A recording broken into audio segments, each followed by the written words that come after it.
10 महाविद्याओं में काली प्रथम है। महाभागवत के अनुसार महाकाली ही मुख्य हैं और उन्हीं के उग्र और सौम्य 2 रूपों में अनेक रूप धारण करने वाली 10 महाविद्याएं हैं। विद्यापति भगवान शिव की शक्तियां, ये महाविद्याएं अनंत सिद्धियां प्रदान करने में समर्थ है। दार्शनिक दृष्टि से भी काल तत्व की प्रधानता सर्वोपरि है, इसलिए महाकाली या काली ही समस्त विद्याओं की आदि हैं, अर्थात उनकी विद्यामय विभूतियां ही महाविद्याएं हैं।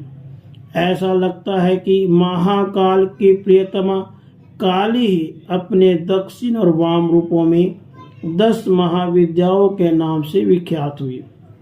बृहन्नील तंत्र में कहा गया है कि रक्त और कृष्ण भेद से काली ही 2 रूपों में अधिष्ठित है। कृष्णा का नाम दक्षिणा और रक्तवर्णा का नाम सुंदरी है।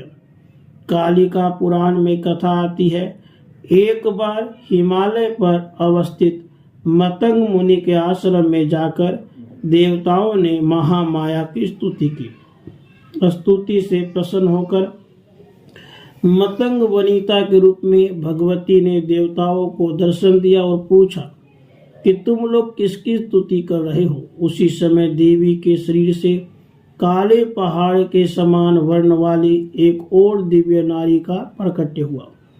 उस महा तेजस्वनी ने स्वयं ही देवताओं की ओर से उत्तर दिया, ये लोग मेरा ही स्तवन कर रहे हैं।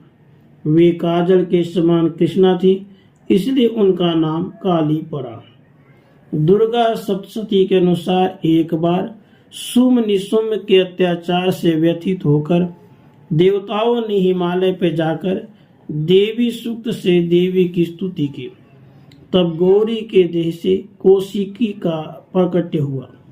कौशिकी के अलग होते ही अम्बा पार्वती का स्वरूप कृष्ण हो गया, जो काली नाम से विख्यात हुई। काली को नील रूपा होने का तारा भी कहते हैं। नारद पांचरात्र के अनुसार एक बार काली के मन में आया कि वे पुनः गौरी हो जाए।